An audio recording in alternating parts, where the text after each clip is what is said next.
Friends, welcome back to my channel. आज जिस बारे में मैं बात करना चाहती हूँ वो इतना मोस्ट इम्पोर्टेंट विषय है कि जो हमारे सारे रिलेशनशिप हैं, जितनी भी घर में बातें हैं, यदि हम चुप रहना सीख जाएंगे तो हम जिंदगी में बहुत बड़ी चीज पालेंगे। कि हमें सेल्फ कंट्रोल आना चाहिए, कम बोलना आना चाहिए, तो हम हर चीज पे जीत सकते हैं। जैसे कि कोई ना कोई हमें ऐसा रिलेशन में या कोई ना कोई दोस्ती में ऐसा होता ही है कि जब हम आगे बढ़ते हैं या हम कुछ करते हैं तो वो हमसे जलते हैं और हमें कुछ ना कुछ बोल देते हैं। तो क्या होता है कि हम भी गुस्से में आके उनसे कुछ भी बोल देते हैं, लेकिन नहीं, उस वक्त हमें अपने सेल्फ कंट्रोल करना है और हमें कम बोलने की आदत डालनी है। और कम बोलेंगे तो हमें उसकी एक प्रैक्टिस करनी पड़ेगी। बस थोड़े दिनों में परेशानी होगी। क्या होता है, दूसरा तो बोलने वाला होगा ही होगा। यदि हम उससे बहस करेंगे, वो हमसे बहस करेगा, हम उससे बहस करेंगे, वो अपना लेवल गिराता जाएगा और हमें अपना लेवल नहीं गिराना। तो हमेशा हमें कम बोलना और बहुत उचित बोलना चाहिए।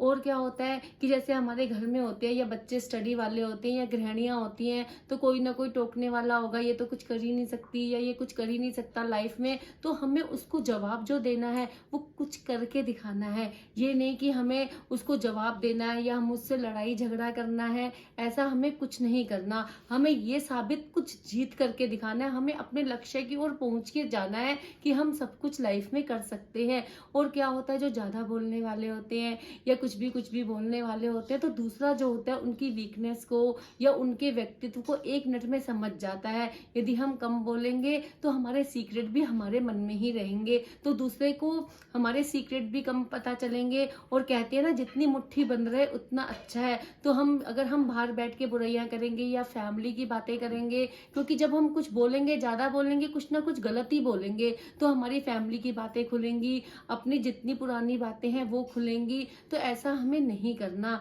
हमें हमेशा बहुत कम बोलना और चुप रहना सीखना चाहिए। तो हमारी जिंदगी में क्या होता है, जैसे हस्बैंड वाइफ है या सास बहू है या देवरानी जेठानी है, यदि वो लड़ाई करती हैं, यदि वो भी गुस्से में है, मैं भी गुस्से में हूँ, तो क्या होता है कि आपस में लड़ाई और बढ़ती चली जाती है। तो हमें संयमित भाषा का यूज करना है। यदि एक को गुस्सा बहुत तेज आ रहा है तो दूसरा वाला अपना कम कर ले, और जब उसका बिल्कुल ठीक हो नेचर में या गुस्सा ठंडा हो जाए, तब हम बहुत ही सहज भाषा में उसको ये बता सकते हैं कि हमें तेरी ये बात अच्छी नहीं लगी, हम तुझे ऐसा नहीं बोलना चाहिए। तो जो लड़ाइयाँ होती हैं, रिलेशनशिप होते हैं, वो हमारे बहुत कम खराब होंगे और हम अपने पूरे परिवार को, रिलेशन को बचा के ले जाएंगे। यदि आपको ये मेरी छोटी छोटी बातें, छोटे छोटे सीक्रेट टिप पसंद आए हो और आपने यदि मेरे चैनल को लाइक, शेयर और सब्सक्राइब नहीं किया, तो मेरे चैनल को सब्सक्राइब जरूर करें, जिसमें कि मैं ऐसी बातें बताती रहती हूँ। और बेल आइकन दबाना ना भूलें, उससे मेरी वीडियो का नोटिफिकेशन आपको मिलता रहेगा। Thank you.